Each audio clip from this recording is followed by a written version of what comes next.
Një deklarat, ajo që ju referoheni unë, mos gaboj unë, është një deklarat për Sazanin, që Sali Berisha e kishte fjalën që ju që jitni lot kokrodili, ju e dini që Sazani aktualisht, ju po flasim ne, nuk është zyrtari zonë mbrojtur, që ta dim, pyeteni, nxirreni, nuk e ke zonë mbrojtur. Aty nuk ndërtohet sepse do 4-5 miliardë euro të investosh dhe zoti Berisha me shumë sinqeritet ta ka thënë publikisht, unë ja kam ofruar dikur Berlusconit ta, kur kam qenë. Dhe nuk e merr përsipër njëri se kanë këto probleme. Për këtë vetëm për këtë ka qenë. Kurse ajo, të lutem, ajo që Rama tha sepse është kundra Trumpit. Ja se do ta ato ta them prapë unë. Ata të cilët bërtasin, po ta them unë më prapë, ata të cilët bërtasin. Ka patur edhe reagim nga numri 2 i partisë. Po, dhe ka identifikuar një nga një ai protestues. Se kanë vjedhur Facebookun. Kjo është puna pozitive. Jo, s'e kanë vjedhur Facebookun hiç. Kjo puna pozitive, të identifikoj individat tjetër. Ja, një sekond, ka identifikuar, siç kemi identifikuar të gjithë kriminalët që futën në parlament që hoqëm ne, me ligjin e dekriminalizimit, kemi identifikuar të gjithë punëtorët e shoqatave që financohen nga Open Society Source, për cilën ne kemi vite që e bëjmë një betejë, një luftë dhe na u vërtetuan të gjitha që ishin sponsorizime, sepse të barazosh tani Sali Berishën tetuar ndaç Shqipëri e ndaç në Amerikë, se bën non grata. Po të kishte një akuzë vërtet ndaj atij, nuk hiqeshe non grata, se nuk hiqeshe dot. Po që se kishte një akuzë vërtet. Tani pas gjitha këtyre të pretendosh janë njësoj, unë mendoj që është lojë qeverisë. Mbase jam mund gabim. Po ju jap një fakt të thjeshtë. Pra mendoni si lojë të qeverisë. Sepse po të them pra unë të tregova ndryshimin. Tash nuk mund të më barazoj mua, ne kemi bërë ligjin e dekriminalizimit, ne flasim për krimin, për bandat, për Agasin, për Belindën, gjitha këto çuara nga Partia Demokratike. Dhe ti më barazon mua me Agasin, po s'ta lejoj unë ty atë. Papa ti është po deshe. Atë s'ta lejoj unë, se s'mund të më barazosh ti mua me atë që denoncojnë që marr kërcënimet unë për denoncimeve të mia. Nëse nuk e ke kompleksin. Nuk mundet të më bësh moralin. Nuk e pse e ke kompleksin nëse nuk e njësoj. Për shumë, unë jam një nga ata njerëzit që është anatemuar që prej ditës pare deri ditën e sotme të protestës, edhe nga eksponent të një partie dhe nga eksponent një partie tjetër, sepse njëri më thot ti je Soros, ndërkohë që s'kam qenë kurrë Soros, as do jem asnjëherë. Njëri më thot ti je e Partisë Demokratike, njëri thot ti je qeverisë, tjetri më thot ti je komuniste, tjetri thot ti je e lëvizjes X, e lëvizjes Y. Kështu që këto gjëra patjetër që do ekzistojnë, sepse siç e tham, për herë të parë në Shqipëri, ose për herë të pakët në Shqipëri, le të mos themi të parën, kjo është një protestë e cila nuk është e organizuar, e strukturuar dhe e drejtuar nga dikush. Ne kemi thyer mitin që monopolin e aktivizmit politike kanë partitë politike. Dhe ky është një hap shumë i mirë përpara edhe për vetë partitë politike. Se kanë një hap drejt integrimit të shkjo. Ju për këtë, pse s'ngriheni ju për atë, ndërkohë që ishin kauza qytetare. Kjo është një gjë shumë e mirë. Dhe prandaj kushdo që arrin të kuptojë rëndësinë e kësaj proteste dhe ta mbështes në mënyrën e duhur, ti mbështes qytetarët dhe tjetë aty për qytetarët, për kauzat, duke mos i patur komplekset e gjërave që mund të ndodhin atje, sepse edhe mes njëri tjetrit aktivistët kanë thënë gjëra për njëri tjetrin dhe prapë janë aty bashkë në shesh, por të kuptoj mesazhin kryesor të kësaj proteste që shqiptarët duan që koha e tranzicionit të marrë fund, sepse janë lodhur dhe janë lodhur me të gjitha vendimarrjet e gabuara që janë marrë në këto 36 vite. Dhe ndërkohë duan që të ndryshojë sistemi duke ndërmarrë hapa të tjerë. Një prej këtyre hapave është patjetër ndryshimi i mënyrës se si zgjidhen përfaqësuesit tanë në parlament, që ne kemi kohë që e kërkojmë, tani po e kërkojnë edhe në masë qytetarët. Kemi bërë një betejash për këtë çështje. Kemi bërë, po pikërisht pra, sepse duan pikërisht që të ndryshojë sistemi dhe mënyra se si ne arrim të ndikojmë në sistem edhe përmes sistemit votimeve. Të marrë edhe një mendim nga Zoti Robelli.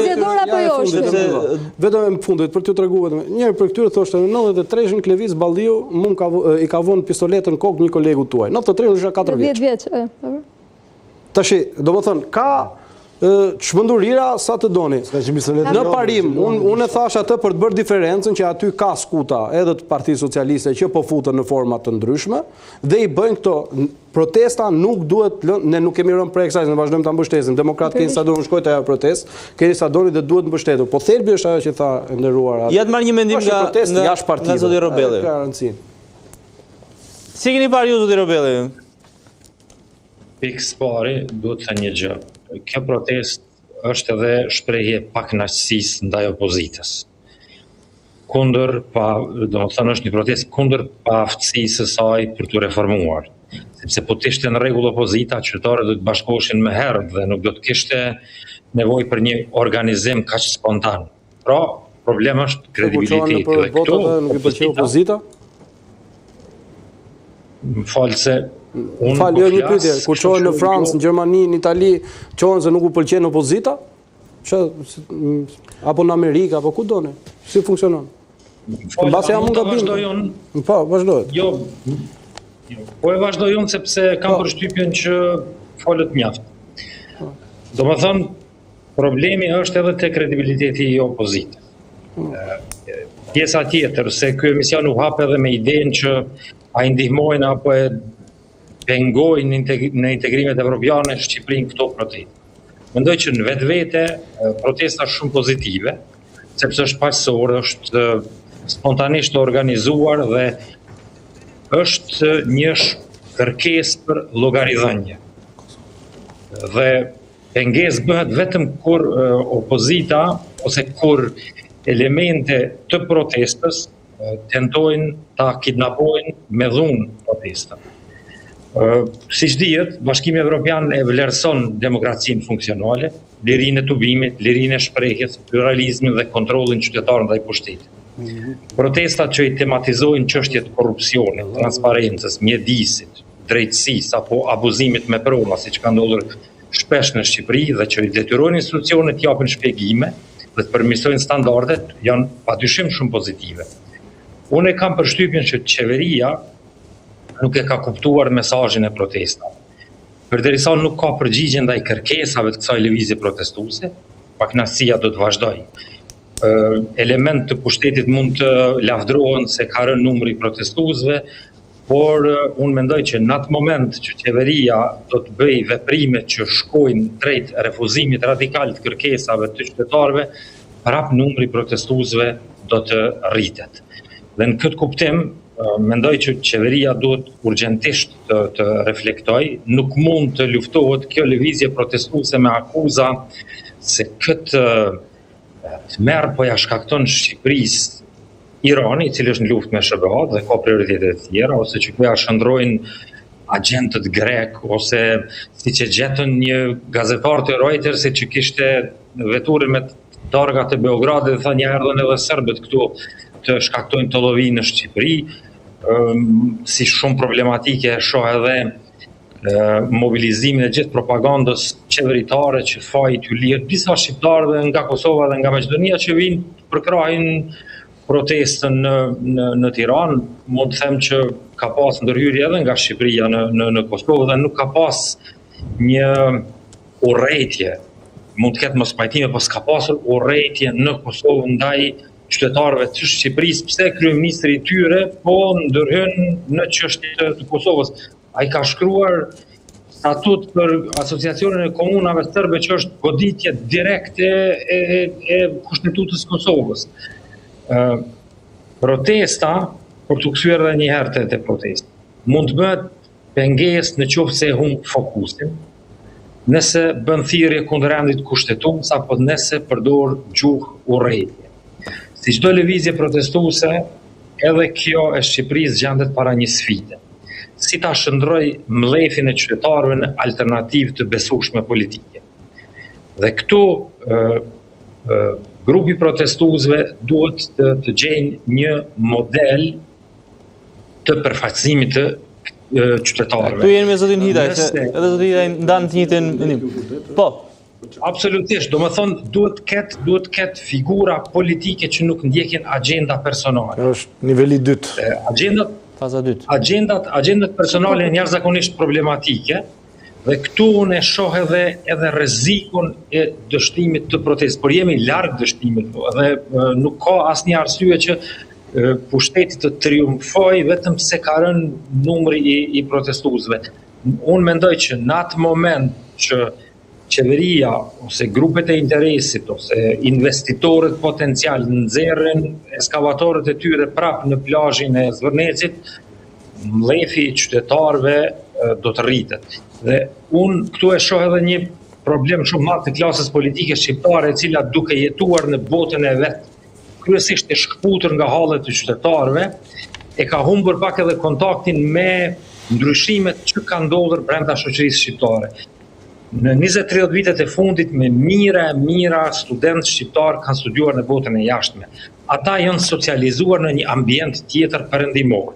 Dhe ata duke qenë të socializuar në një ambient tjetër perëndimor, edhe kërkesat nuk i kanë më tribale siç i kanë pasur prindrit e tyre, ose e sfidojnë autoritetin e pushtetarit. Nuk janë domethënë më ajo gjenerata që kanë qenë ushtarë të sistemit, ose që kanë, si thuash, kanë përfituar direkt nga sistemi dhe pastaj kanë bërë edhe kompromise të ndryshme në debatet ose me qeveri. Është një gjeneratë tjetër e cila po kërkon llogaridhënie, e cila po e sheh politikanin si politikan i cili duhet i shërbejë qytetarëve dhe i cili vazhdimisht arsyetohet, jo po nuk po na lë pushtetit të qeverisim ose të ndryshojmë sistemin. Do të thonë, këtu e shoh edhe një problem të gjithë klasës politike shqiptare, edhe të një pjesë të mediave që zoti Krasniq i përmendi më herët, që pak a shumë janë si shërbëtor të këtij sistemi. Dhe si është e mundur që mlefi ndaj tyre protestuesve që mund të kenë thënë në një budallallëk, aty të jetë kaq i madh, të mos ketë mlef ndaj gjithë këtyre aferave të qeverisë.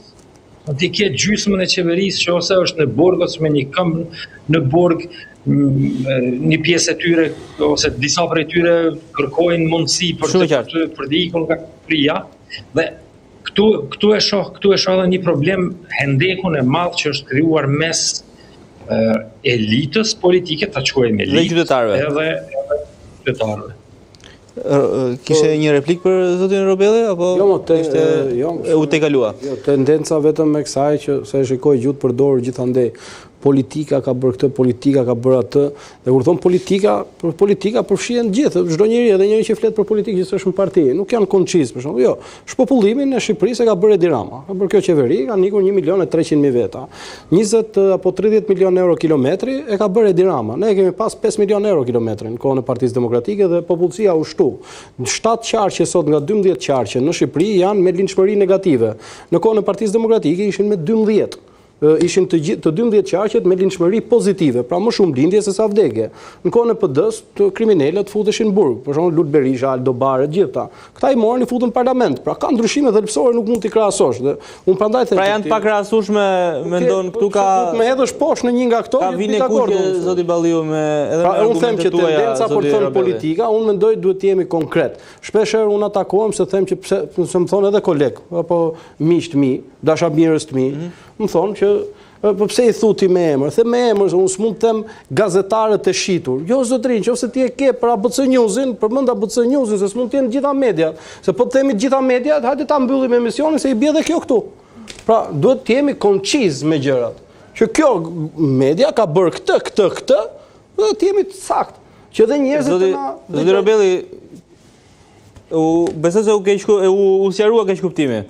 Jo, se kisha me zotrin. Po, sqarua, po tani mund të them që edhe sa i përket tenderëve të ndryshëm kur Partia Demokratike ka qenë pushtet, nuk është se gjithçka ka vajtur, veç është më jep një shembull pasi dakord jam unë. Do një shembull zoti Balliu. Më thuaj për diçka për shembull, unë thash pra ne kemi infrastruktura në kohën e Partisë Demokratike ka qenë 6 milion euro. Sot i nderuar, sot që flasim ne, kilometri më i shtrenjtë në botë është 14 milion euro dhe është në Austri, sepse është vend alpin. Ne kemi 30 milion euro kilometri. Rruga Korçërsek bëri 12 ja ta gjejmë edhe përgjigjen e Robellit e fundit sepse duhet të shojmë publicitet. Nuk mund t'i krahasosh. Është pa krahasueshme. Unë nuk them që qeveria e Partisë Demokratike ka qenë me ëngjë, edhe ne kemi pas tonë, nuk u shpi korrupsionin 2013. Po kjo që po flasim ne sot është një çmenduri, është as në filma nuk i mendon dot ti bësh, domethënë është. Zoti Robelli e fundit para se të kalojmë publicitet. Ka pas mjaft akuza për rrugën e kombit, ka pas mjaft akuza për Gërdecin e gjitha këto. Po them prapë, është edhe pasojë, domethënë që qytetarët kanë problem me këtë opozitë që nuk i besojnë. Kjo është problem shumë i madh. Po aty që s'na besuan. Kjo është pa krahasueshme me çfarë ka ndodhur tani me 13 vitet e fundit, sidomos në 2 Po si e masni më që s'na besojnë se jam dakord, po si e masni? Si e masni që s'na besojnë ne? Ja, ma je vetëmi që i përgjigjet gjithë në fola, ka mundësi ti dëgjojnë njërin tjetrin. Fakti që trego këtë gjë do thotë që praktikisht nuk e kuptuar asgjë për cilën ne po flasim këtu. Se ka një rregull etik ku dëgjohen njerëzit, argumentohen dhe nuk fyen. Dhe nuk fyen. Po ja për shkak. Po jema ja ta japi përgjigjen, ta japi përgjigjen. Si e masni ju që s'na besojnë? I kujt nga antarët e PD-s aty në kryesi është Sazani Pronci që thotë isha dakord për t'ia dhënë këtij, po nuk ma mori, isha dakord për t'ia dhënë dhe mirë bëri që e dha. Bën fjalë për territorin e Shqipërisë. Si mundet një politikan thotë, do ishim dakord? Si mundet një politikan që thotë, edhe unë isha dakord për t'ia dhënë. Kënë Sazanin, territorin shqiptar. Si qeveri. Po pra po, kush është ai njeri që ka fuqinë, kjo miraton në parlament dhe kjo është edhe qeveria jonë, ai e ka menduar për ta bërë këtë punë. Kemi qenë në diskutim me Berlusconin, ta tha vetë, mos ta thoshte. Se i ndërhyra zoti Robelli, nuk doja për... Unë po ju pyes edhe zotit Robelli edhe juve. Jo, përgjigjen e kam për këta ja 500 herë, po të respektojmë. Cila është njërësia matëse e juaj, që ditni dhe thoni nuk mbështesin opozitë. Unë po them një gjë. Ja, ta përfundoj Robelli se du të kalojmë. Për ta ndihmuar pak zotin Robelli. Unë kam qenë në protestë. Ka nevojë Robelli. Jo, te protesta. 12 oligarka, 12 i mbrapa. Ndihmuar argumente. Unë kam qenë te protesta dhe ata